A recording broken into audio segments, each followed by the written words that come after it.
હું પથદર્શક બિપિન કે સોની મારી ચેનલમાં આપનું સ્વાગત કરું છું. અને આજે હું એવી સરસ મજાની સ્ટોરી લઈને આવ્યો છું કે દરેક પુરુષ એ સિંહ છે. અને આખી વાર્તા સાંભળશો તો તમને જીવનમાં કંઈક કરી છૂટવાની તમન્ના થશે. એક વાક્ય પણ વિચારધારાવાળું છે.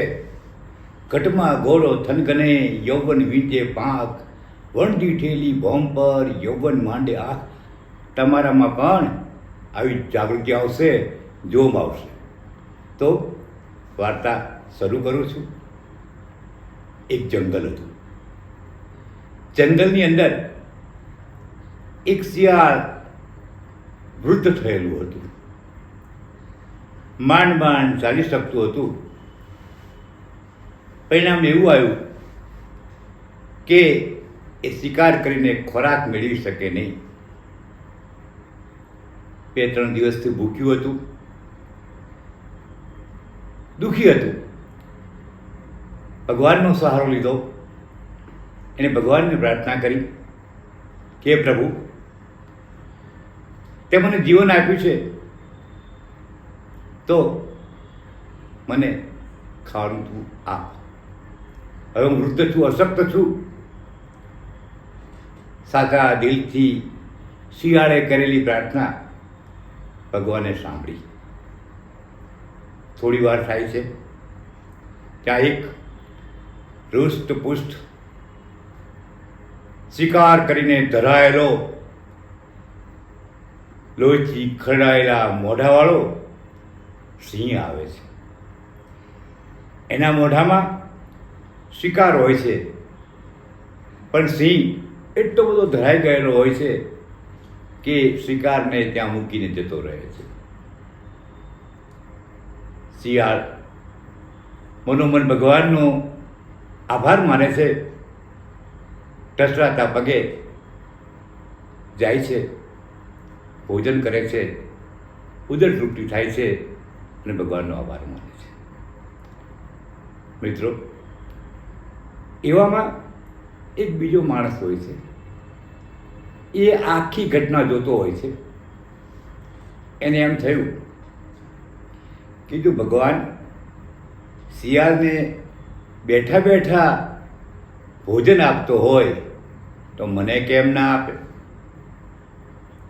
એ પણ અઢે ભરાય છે, પલોઠી વાળી બેસી જાય છે.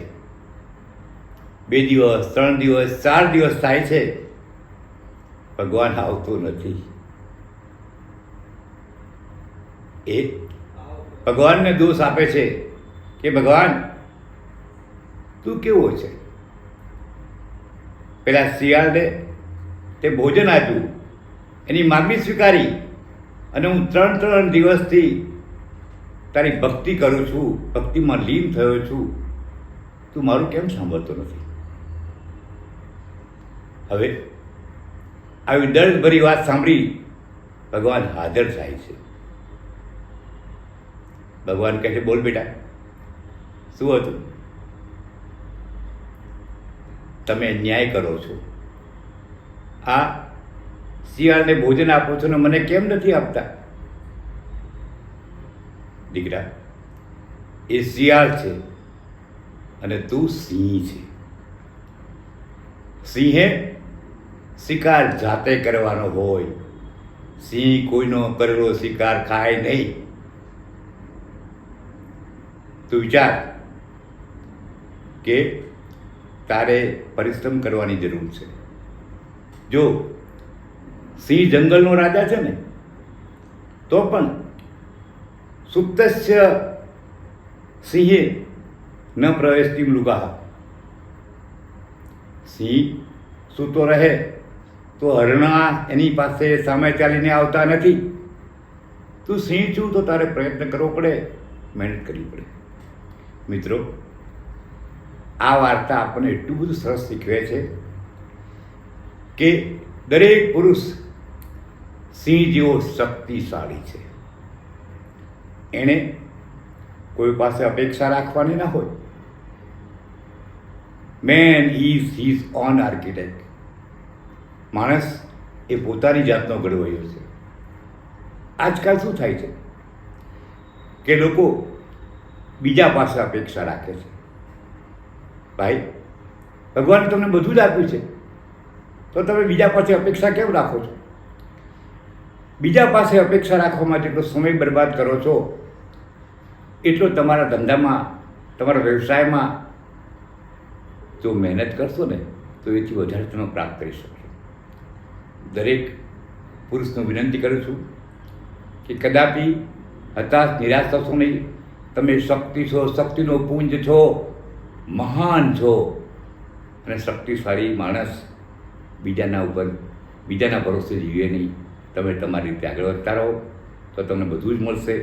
મિત્રો, આ વાર્તા આપને બહુ જ આપે છે કે દરેક પુરુષ સિંહ છે, શિયાળ નથી. અને એટલા જ માટે ભગવાન પણ કહે છે કે મેં તમને સિંહ બનાવ્યા છે, તો તમે શિયાળ શા માટે બનો છો? સિંહ બનો અને પોતાના પગ ઉપર જાતે જ વિકાસ કરો, ઉન્નતિ કરો, તો તમારું જીવન સોનેરી, સુખમય, સમૃદ્ધ અવશ્ય બનશે.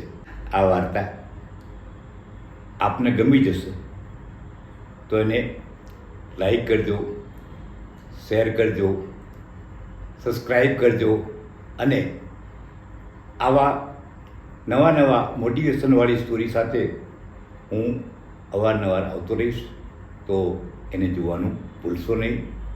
જય શ્રી રામ.